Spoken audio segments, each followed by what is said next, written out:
Jeremy Fricke. I'm the Education Director at Tri-Faith Initiative.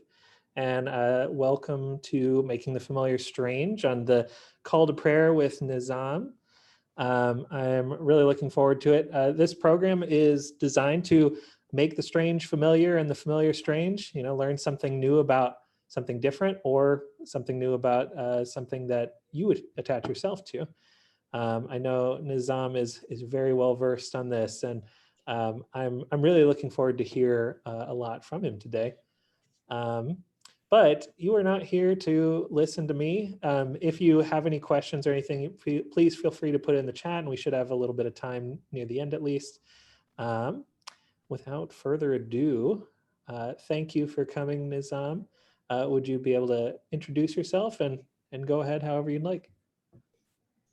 Right. Can you hear me, everyone? Yes. Assalamu alaikum. Assalamu alaikum, my dear listeners. I greet you with the Prophet's greeting. Peace be unto you all. My name is Nizam Qassem, and I've been working with Valmont Industries as a professional design engineer in the design of lighting and traffic structures. I've been with Omaha for the last 31 years. I want to thank Jeremy and the Tri-Faith Initiative for giving me the opportunity to speak with you this afternoon. The topic of today's talk is about the history of what we call the call to prayer. The Arabic word for the call to prayer is the adhan. So without further ado, I did some presentation on PowerPoint that will make it easy for you also to look at the slides with me as we go further. So I want to share with you guys, share screen. So if you are seeing it,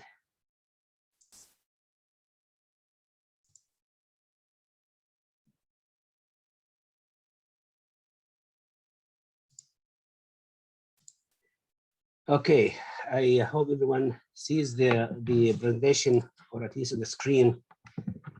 So just to speak a history about the adhan, as I said, in the early, in Mecca, when Prophet Muhammad, peace be upon him, he received the prophethood in Mecca, and the message of Islam was not very welcomed by the people in Mecca. Many of the Muslims in Mecca who embraced Islam at the time were persecuted or even were tortured at some point. So the number of Muslims at the time in Mecca were very few. And because they were very few, there were no need for them for a call of the prayer. And the prayer, by the way, was also revealed, direct revelation of the Prophet Muhammad right in Mecca before he migrated, about a year or so. And when he received the revelation directly from God in a miraculous night journey from Mecca to Al-Aqsa Mosque in Jerusalem, and after that he ascended to heavens and he received the direct revelations of the prayer. So the prayer, we call it salah. Salah means prayer, and it's so important in the Muslim life. It shapes their life. It is so important. And the number of the prayers that they were revealed, or at least kind of ordained by God to Prophet Muhammad and to his followers, we call it 5 daily prayers. And they are the morning prayer, which is we call the pre-dawn. And then of course you got the noon prayer, like around maybe 1:30, and you got the late afternoon prayer, about maybe 5, starts 5:30 or 5. And then you got after sunset prayer, and there is one late night prayer that starts around 10:30. So the prayers is so important. And right after Prophet Muhammad, he migrated to Medina, we call it Hijrah, migration. The number of Muslims were increased. And by the way, Medina welcomed the message of Prophet Muhammad. There were tribes, of course, in Medina. They heard about his message and they were welcoming him and they embraced Islam. At the time of Medina, of course, there were also other groups, like there were Jewish tribes and they were Christian. So the Muslims in Medina, they were aware of the other faith groups in Medina. So at the time when Muhammad migrated, the very first thing he does when he moved to Medina, he built a mosque. But now, once he built the mosque, he needs to find people to come to the prayer because the number increased and people work in the field, outskirts of this Medina. So they need a way to call the people to join the salah. The salah, as I said, called the prayer. Now, before it used to say, like somebody would say, salah is ready, but it wasn't really enough. It wasn't called adhan, it was just called announcement. But again, the main thing is the number of Muslims were increased in Medina, and they need a way to bring those people to pray or to call them to the prayers.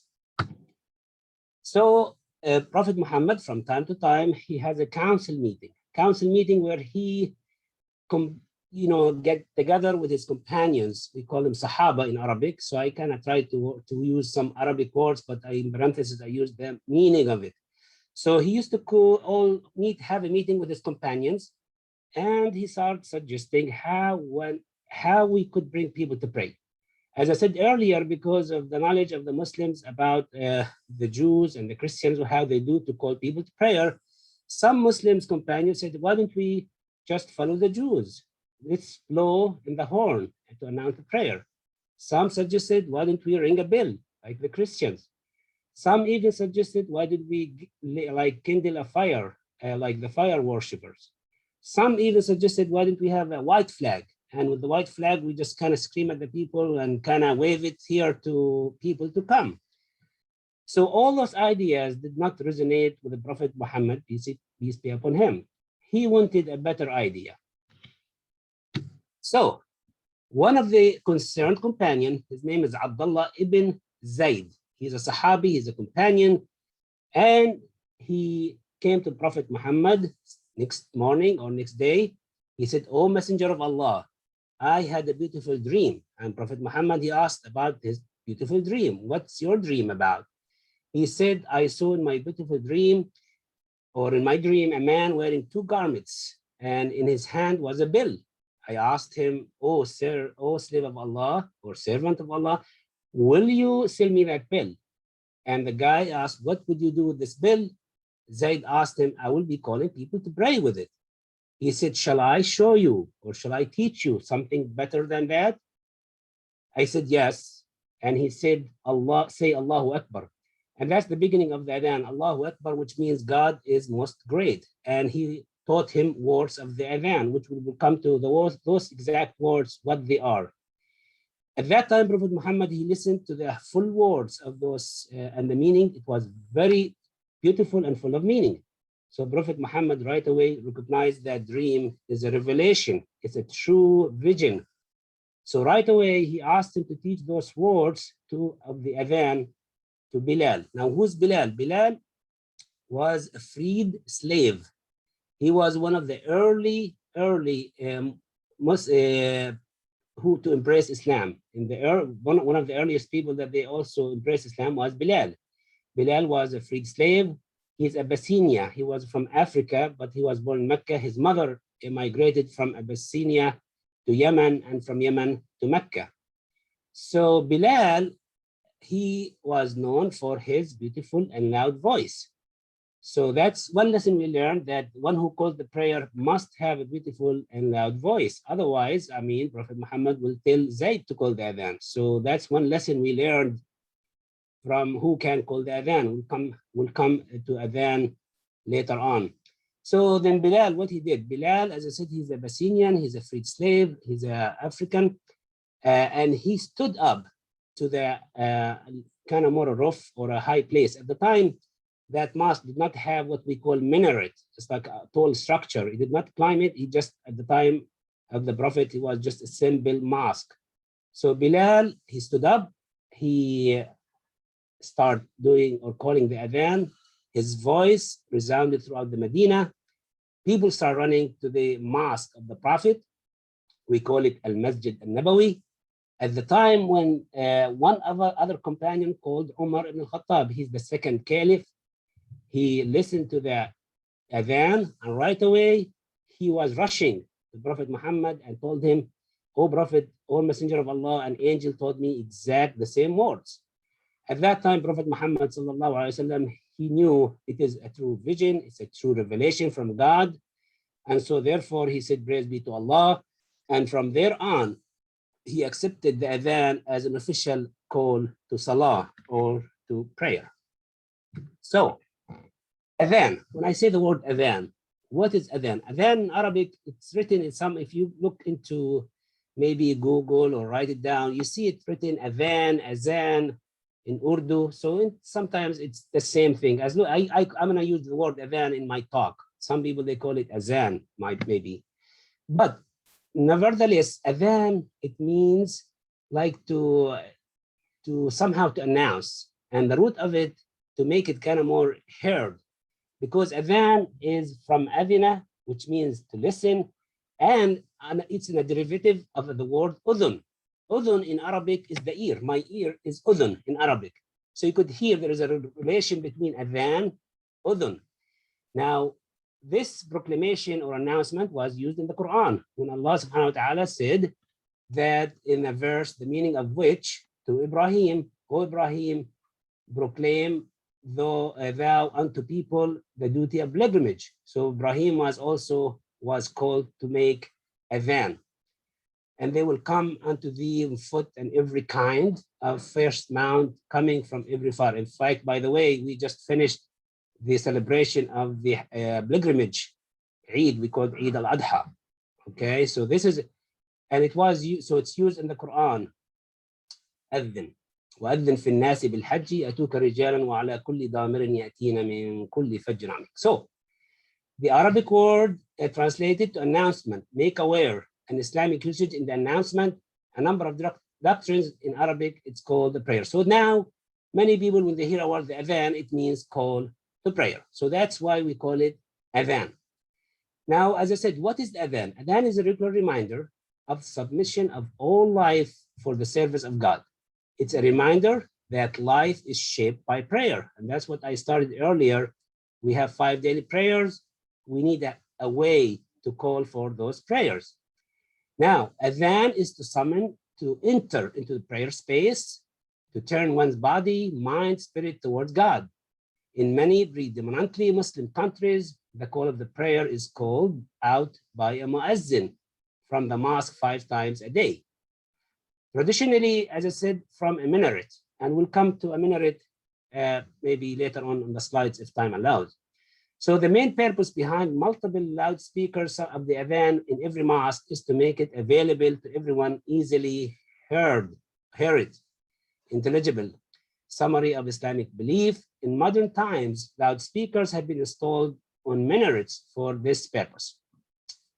In the United States and in most Islamic centers in the United States, the mosques, usually we call the adhan inside the mosque. We don't climb the stairway of a minaret and call the prayer loud in the field.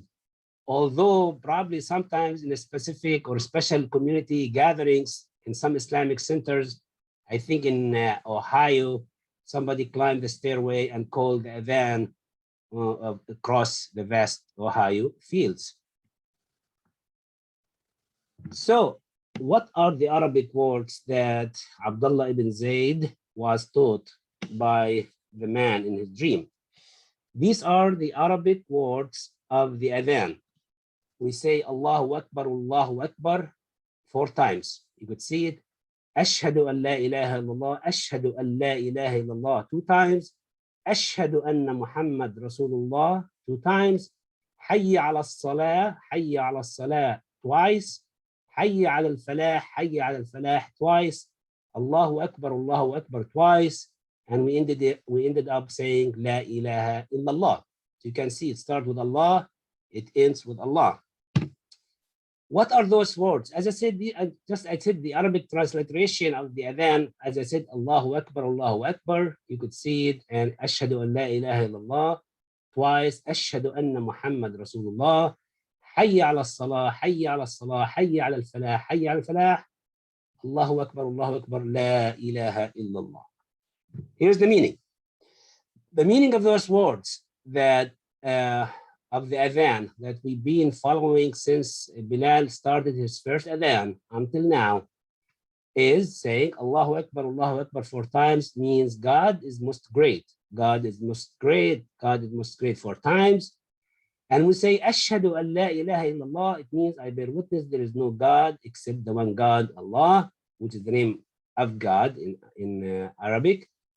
And I bear witness there is no God except one God, as I twice, as I said, and we bear witness that Muhammad is the messenger of God, twice. And we say, Hayya ala salah, Hayya ala salah means hasten or come or hurry to prayer twice. And we say, Hayya ala falah, twice means hasten to success, which means there is success in prayer. And also we repeat, God is most great, Allahu Akbar twice, and there is no God but one God. So the message of the adhan is really emphasizing one thing, which is the monotheistic faith of the Muslims, which is there is no God but one God.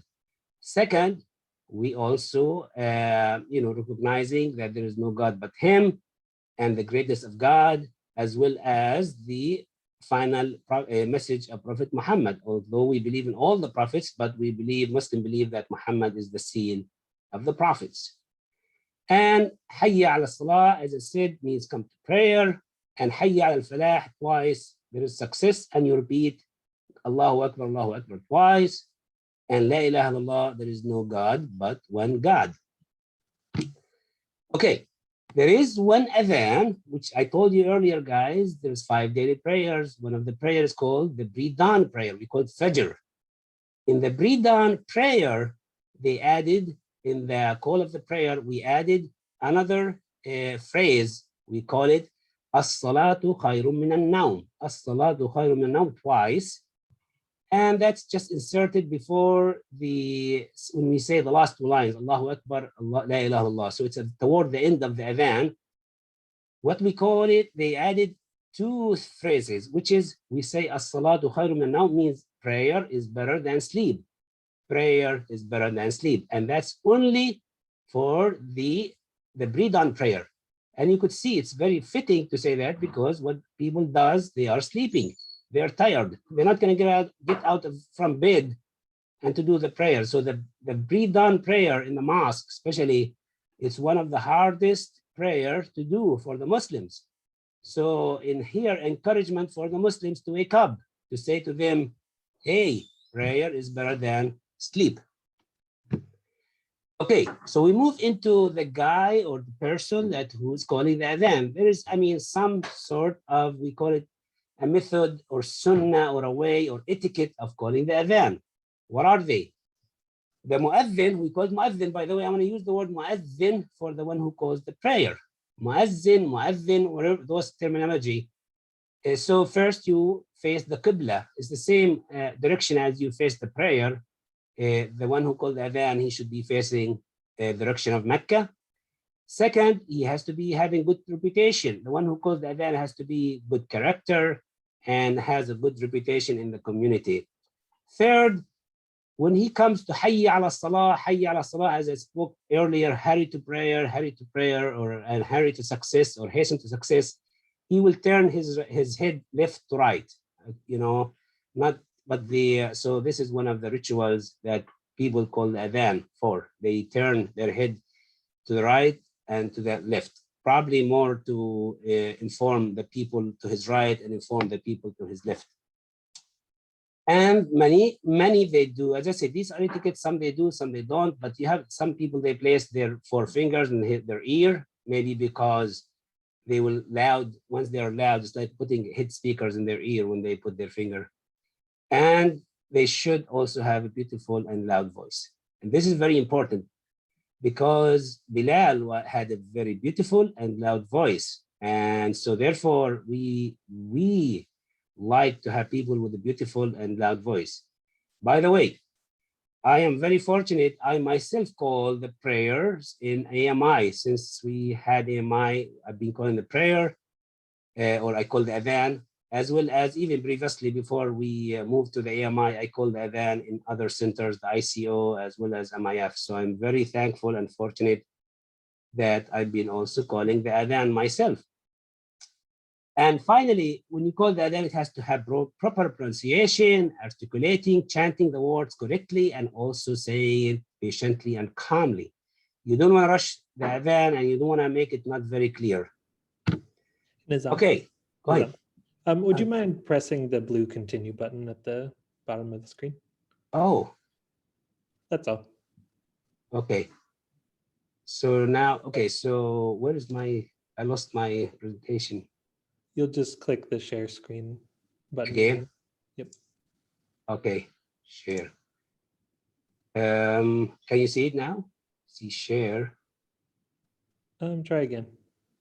May need to alt tab because it looks like There it's you go. behind. Oh, okay. I think I could My do. apologies. Thank Okay, you. is that Perfect? Is that better? Can you guys hear it? Yes, perfect. Did you see the other screens as well or not? Maybe not. Okay, no problem. So we'll continue. So what do you see? Prophet Muhammad, he said, if you hear the adhan, there is a hadith, Prophet saying, he said, when you hear the adhan, the listeners, the one who is listening to adhan, they should repeat the same phrase, except when they come to the hayya ala salah, hayya al falah, which is like hurry to prayer or hurry to prayer and hurry to success.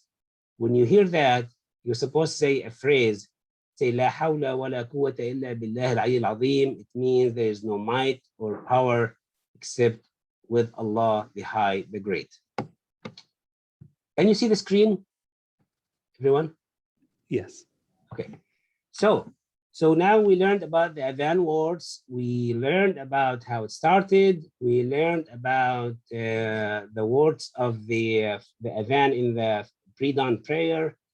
We learned who is the one who can call the adhan, how he should be, and his character, and how he should call the adhan.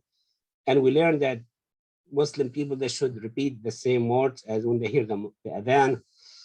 But also there is a supplication at the end of the adhan. There is somebody should say, oh Allah, after you hear the adhan, the Arabic supplication, اللهم رب هذه الدعوة التامة والصلاة القائمة آت محمد الوسيلة والفضيلة وابعثه مقاما محمودا الذي وعدته إنك لا تخلف الميعاد. It means, oh Allah, Lord of this perfect call and established prayer, grant Muhammad the intercession and favor and raise him to the honored station you have promised him.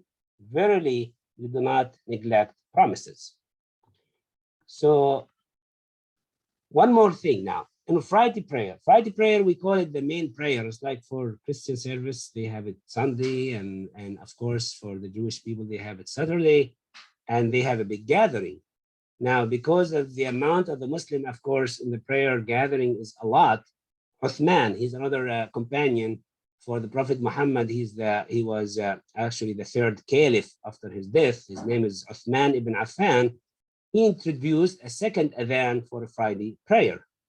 And as I said, the number is getting big, and it become like more of from since then we have two adhan. Now, one adhan is the standard adhan, and the second adhan right after the Imam does his sermon. So before he does and stand on his pulpit to offer his sermon, they added a second adhan.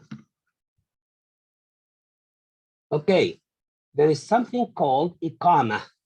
Now, because when we call the adhan, the people are in the mosque. While they are sitting in the mosque, they need another call of a prayer for them to stand up and line up. So this adhan is nothing but it's a shorter version of adhan. It is more quickly, it's more monotonous fashion. It is different than the full call of the adhan that has a long melody. So the first adhan is a long per se, but this second adhan is a very short adhan. So what it is, we say exactly the same word, but it's, you can see, shorter phrases and shorter, it's not two lines. Allahu Akbar, Allahu Akbar. It's like twice. So you're almost cutting into half the adhan, except we add more to it. We say, this is where the difference, we say, قَدْ قَامَتِ الصَّلَاةُ قَدْ قَامَتِ الصَّلَاةُ. It means prayer is to begin, the prayer is to begin.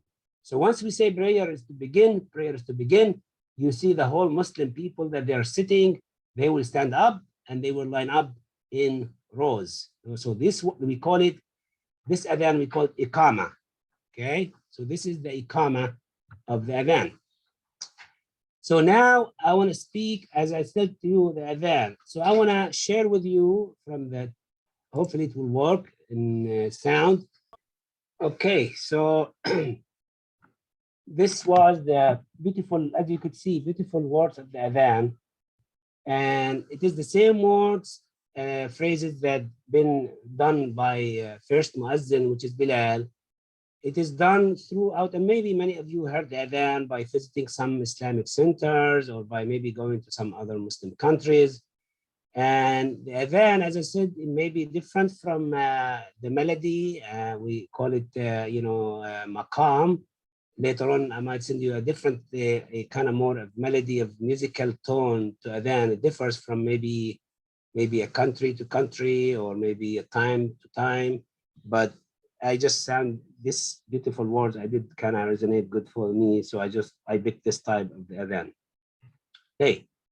Now we talked about, as I told earlier, what is the minaret?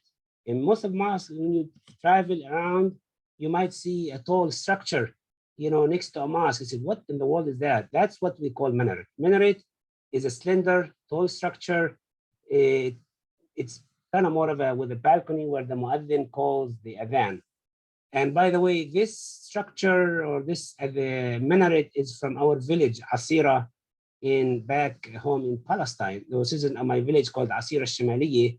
And this is the mosque that I used to go when I was young over there before I came to the USA.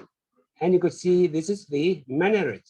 And this is another view from somebody took it. I just found them online, by the way, those pictures. And I thought maybe it's good to share it with you. Anyway, so this is the minaret. I have also probably, I'm sure we are good on time. Maybe we still have 10 minutes or 15 minutes before we share the question. I want to share with you. Okay, so this is the minaret. By the way, our minaret also in back home in our village, as I said, they used to call for somebody dies.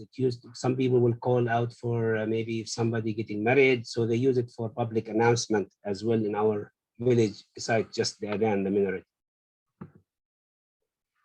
And I said earlier, there is a maqam means a different tone, or Arabic maqam means it's a technique for improvisation, and that defines the pitches, the pattern, and development of the piece of the music, which are unique to Arabian art music. So I will just barely touch on this one because of the time is passing by. This adhan is called Hijaz adhan, and it has a little bit of sadness into it. So there's a lot of maqam, we call it maqam of the adhan. Okay, so as I said earlier, I just want to touch a little bit about Bilal. Bilal, so if you live in a Muslim country, I said you hear the muazzin sounding the call 5 times a day. This is the tradition that extends back to the time of the Prophet Muhammad. The very first muazzin was a freed slave named Bilal ibn Rabah. He's the son of Arab father, Ethiopian mother used to be a slave. And he was born in Mecca, by the way, Bilal, in the late century, 6th century. Bilal was one of the earliest converts to Islam, but his owner, he tried to get him renounce Islam by subjecting him to a series of tortures and punishment. But the story goes on and became known. One of the Prophet's followers, his name Abu Bakr, which is the first man to embrace Islam, he freed him. And he was free, and he was on the same level as the other companions. So this is Bilal. There's a lot of, for the time's sake, I mean, there's a big, have maybe a page or 2 pages about who Bilal is. As I said, he's a son of a slave. He was one of the earliest who submitted to Islam. He was tortured so much to a point almost near death. And the thing that's really, I want to stress on Bilal he did not know many words when he embraced Islam. He did not meet Muhammad. He just heard about the message. And when he was tortured, his master, went to ask him to denounce Islam. And he would say, Ahad, Ahad. Well, the word Ahad, Ahad, it means one. So that's the only thing is really what he was saying. One means instead of worshiping idols. See, the early Meccans used to worship idols, statues. And he was very, the minute he heard about Islam and the message of Prophet Muhammad, he embraced it, and he would say, Ahad, Ahad. And he was being tortured. So Ahad, Ahad is one, and you could see how it's very befitting for him to be the first Muaddin. He used to have a strong form, beautiful eyes, he's very dark, thick hair, and he stayed youth for the rest of his life. So Ahad, Ahad, one is one. And when I said earlier, the main focus, or at least the message of the adhan, how we say, La ilaha illallah, there's no God but one.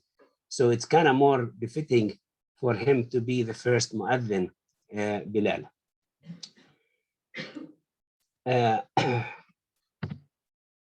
Okay, so move on to now, we have about 5 minutes or so. As I said, it is a very important adhan, and Prophet Muhammad, he had many sayings about how important the adhan, the virtues of the adhan.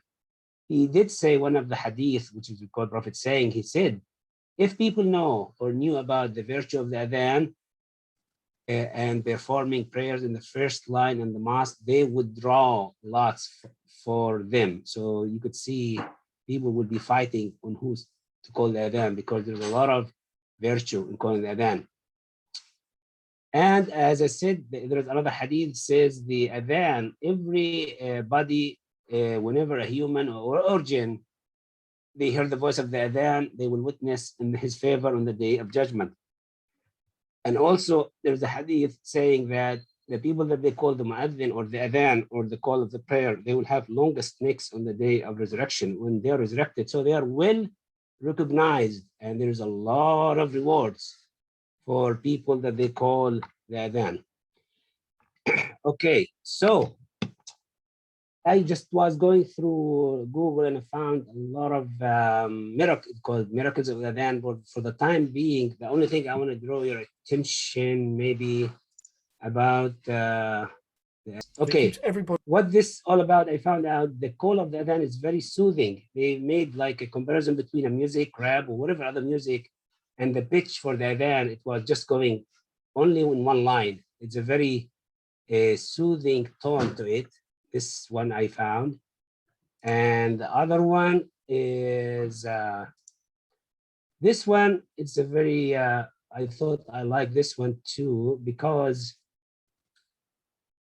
okay, what this about is because I said the adhan is, we call it at certain time, but because somebody kind of figure out that the miracle of the adhan, it's being called every minute across the globe at all times. So the adhan is being right now, even though I am at lecture at 12:30, somewhere in some countries, they're calling the adhan. And the minute that adhan is done in one country, because we follow the lunar calendar, and maybe now somebody's calling it a noon prayer, but some other country is calling it later on in the dark, they call it, but the miracle of the adhan is it's called 24/7. Okay, that's the adhan.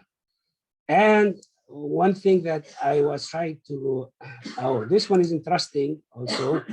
I found this online, they say, miracle, somewhere probably in Turkey. The belief is a blossom named after the Muslim. It's what they call miracle, what do you call it, plant that opens up when it hears the adhan. So it's kind of, I thought it's unique.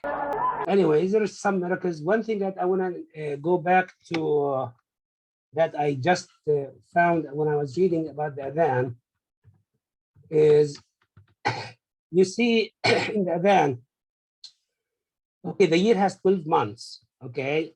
And they once, I mean, this is linguistic miracle. I'm just gonna share it with you for just 1 minute before I finish up. And you could see there's 12 lines. I mean, these are numbering and stuff like that, but 12 lines in the adhan. And we have, of course, 12 months and 12 lines. Adhan was used also, as I said, we do it 5 times, and the word adhan in the Quran mentioned 5 times. And one thing that I want to know about is, you could see is the adhan uses 17 letters only in the Arabic alphabet, or 28, and that is matches the number of the prayer units that they are mandated to the Muslims. And also, as I said, other more linguistic, like for example, La ilaha illallah is 12 letters, and which is basically the same number of the months. So the adhan is it's a miraculous. That's why when Prophet Muhammad, he saw those words and he listened to it, he knew it's a revelation from God. And finally, I want to say is in the summary, I want to say that adhan is basically, as I said, reminder to the Muslims about the basic purpose of life. That is to submit oneself to the will of Allah. When one is busy in the worldly life and its matters, adhan acts as a reminder for the Muslim that nothing is over and above the commands of Allah. Moreover, there is the only way you can attain eternal success is by adhering to the command of Allah. And also, it is the first thing, by the way, when someone is very kind of more cultural, and I'm sure also by Prophet saying, they say the first one, when you're a newborn baby, the parents, they recite adhan in his ear. It's often first thing recited in your home, and it rings also out in the mosque, and in schools, homes, in the streets, Muslim communities 5 times a day. So the adhan or Islamic call to prayer is an integral part of the Muslim faith. I know probably I rushed a little bit at the end just to save a few minutes for your for questions. Yeah, thank you so much. I think we have a lot of interest in this, and I see a few questions in the chat. I want to firstly, again, thank you for sharing all that. I think a lot of people learned a lot, including myself. there's a lot to gain, and I know one question that came up is it always men who do the call to prayer? If it's a mosque where men is, if there is maybe a mosque that's only women only leading the prayer inside, the women will call the prayer, but in generally men call the prayer. Okay, that's good to know.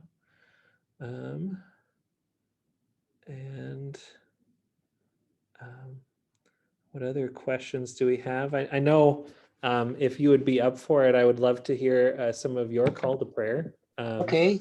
Can you hear me now? I could start saying now for, maybe I might not do the full adhan, but maybe I'll stop halfway, maybe from the time we'll say, okay. Allahu Akbar, Allahu Akbar, Allahu Akbar,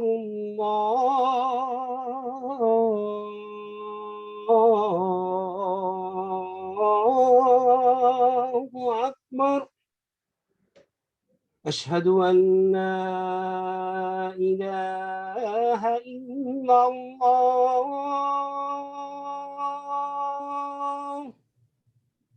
أشهد أن لا إله إلا الله أشهد أن محمد رسول الله أشهد أن محمد رسول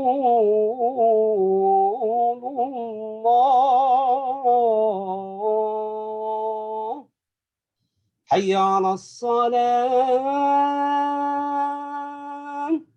حي على الصلاة.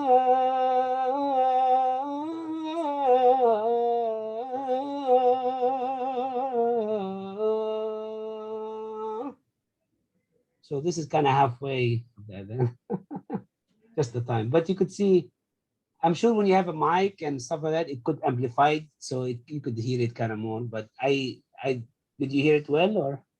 Yeah, thank you. That was beautiful. We have another question.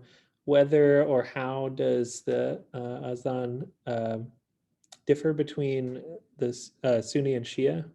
Yes, I just said when the adhan I called is the majority of the Sunni. Okay, in the Shia, the only thing they added after I say Ashhadu anna Muhammad Rasulullah, which is bear witness that Muhammad the Messenger of Allah, they say also Ashhadu anna Aliyan Waliyullah, means like the friend of, it's like almost like a helper of Allah. They added Ali. Ali is added to the adhan. So yes, there is a difference. And they might not do the 5 daily adhan, they might do 3 because they combine some prayers. I've been told the Shia, they combine the Asr, the noon and the late afternoon. So they might add, but the rest of the adhan words is the same, except they insert Ashhadu anna Aliyan Waliyullah. Now, one thing that I want to say, early in after World War I, Ottoman Empire, when they were defeated or they kind of lost, one guy named Ataturk, he introduced the adhan in the Turkish language. So for a while, adhan was Turkish, but we would like the adhan. The adhan is supposed to be in Arabic. So in the history of the adhans in life, I mean, as I said, the adhan and the history is a big topic.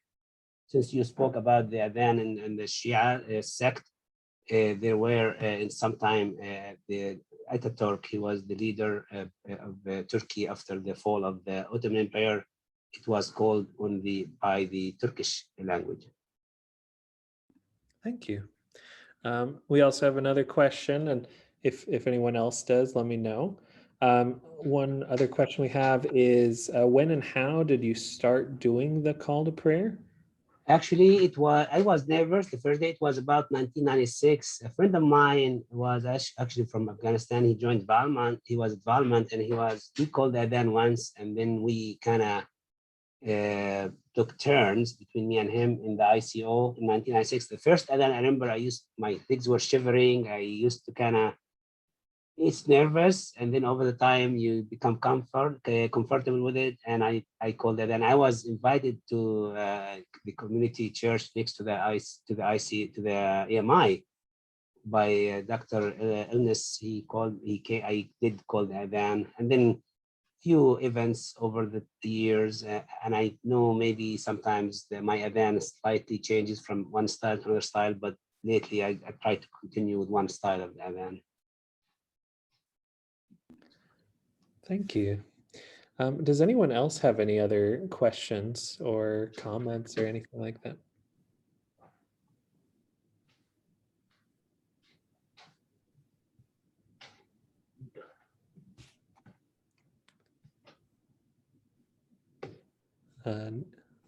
One thing, just if I may add, as I said, Of course. there's a lot of controversy about the minaret in some Europe countries. At one point, they were preventing them. If you build a mosque, you're not supposed to build the minaret. They didn't want to draw attention. Some people, they don't even want them to call the adhan in public. So as I said, you could see our minaret in the front of the AMI is not a very tall pencil type looking minaret, but it's more of an architectural now. So the minarets at some point, it was a little bit of politics behind it, especially in Europe. But yeah, no, just something just to throw there. Very cool. Is training, do you train for the adhan, or is it just something that you kind of get invited to do and just practice? Or I myself, I just by hearing it, as I said, there's a lot of people with beautiful voice, and they call the adhan on Google, and you try to follow, and maybe the first adhan I might make a mistake, somebody will correct me a little bit. So you say, for example, there is a rule when to extend Allahu Akbar. I mean, there's a melody, certain rule. You cannot just kind of make it your own melody.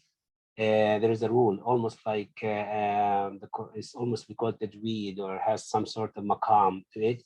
And the other thing is, there are some schools that teach adhan. I'm sure, like in Islamic schools, some centers, they do teach kids to learn how to do the adhan. it's wonderful. And thank you for also bringing up the information about the minarets and more Western countries. And I think it's too bad that people don't have an opportunity to hear them as often as they could. But maybe one day. Yes. Let me make a couple comments here. So firstly, so if you haven't already, please sign up to come to the picnic, which is this Sunday. And also, I'm gonna copy the survey. We would love to hear what you thought of today's program. There will be let's see. Next time, the host will be Ali Zimmermas, and we'll have Jason Reif talk a little bit about the warning that God gives Samuel about monarchy. But thank you again for coming. And I'm actually going to also post the link to the Tri-Faith picnic as well. And I hope you join. And if you have extra time, feel free to volunteer. We still need a lot of volunteers. The volunteer sign up should be in your email if you are signed up to get our newsletter. Thank you all. One thing I want to add also, because I saw something, is there now in Ramadan, the month of Ramadan, in some countries, they make in the pre-dawn prayer, like 2 adhans, one adhan maybe to wake up people for the morning meal or to alert them. So you might see 2 adhans in the pre-dawn especially in the Ramadan month. So, but the majority of in general, there are 5 daily adhans in the countries. Except maybe, as I said, maybe in Iran or something, they might call 3. I'm not sure if they call 5 daily because they combine prayers. But yes, I remember even back home, and especially in the Middle East, maybe in Syria, Palestine, during the Ramadan, there's one adhan just to wake up people up, and it's just only during that month. So yeah, so there's something. I'm answering. It says, is the call to worship different on holidays? No, it's the same words of adhan. Okay, the adhan is the same words. These are the same words that they were taught to Abdullah bin Zayd, and we are really following the same exact words as Bilal started. And Bilal started the adhan even when they went back to Mecca, by the way, after conquering or reopening Mecca again, after they migrated to Medina and they conquered back Mecca or liberated Mecca again. He was the first one also to call the adhan over there in Mecca. So he's the first one to call the adhan in Mecca, the first one to call the adhan in Medina, the one that he migrated, as well as the first one to call the adhan in Al-Aqsa Mosque, which is in Palestine after Umar took Jerusalem from the Byzantines. So he is a well-known figure, Bilal. Bilal alone, you might need a lecture just to know about his history, but what's that? I'm just going to share who Bilal is. Thank you. It's a beautiful start. If we have any other questions, we can definitely take 1 or 2 more. I see Jack, if you want to unmute yourself. Just a comment. The first time I heard the call to prayer was in Lebanon in the 70s. I went to visit family. And the first night there, I was awakened by the pre-dawn call. And it was just that beautiful melody floating through the still night over the buildings in Beirut. It was just very, very moving. And even now when I hear the call to prayer, I'm a Christian, by the way, but when I hear the call to prayer, I agree that it's very calming. It just moves me into a spirit of prayer almost immediately. So I thank you very much for your explanation. Yeah. As I said, there's a lot of miracles of the adhan, especially when the guy who did the sound waves and how the adhan really calms the mind and the spirit and just puts you at ease. There's many Christians, even though they're not Muslim, they would love just to wait for the adhan time, just to listen to it. And it's just beautiful melody, as you said. Yeah. Any last questions? Any last comments, Nizam? I really want to thank, I know the topic is big and long. I'm sure I'm not an expert. As I said, by default, I'm an engineer. I'm not like a sheikh or anything or somebody of scholarly, but I did my best to kind of get together. I hope everyone enjoyed it. And I'm very fortunate, as I said, to share with you what I've been calling the adhan. So really, I'm glad that AMI nominated me to talk about this subject, knowing I'm the one who called the adhan. I said, okay, Nizam, you're fitting to talk about this subject. So I'm glad, and thank you very much, all of you, for listening and kind of giving me the opportunity to share with you the topic of the adhan. Thank you so much. This was wonderful. You did wonderfully, and we'll probably invite you back sometime. Thank you, guys. You take care. Thank you. Bye.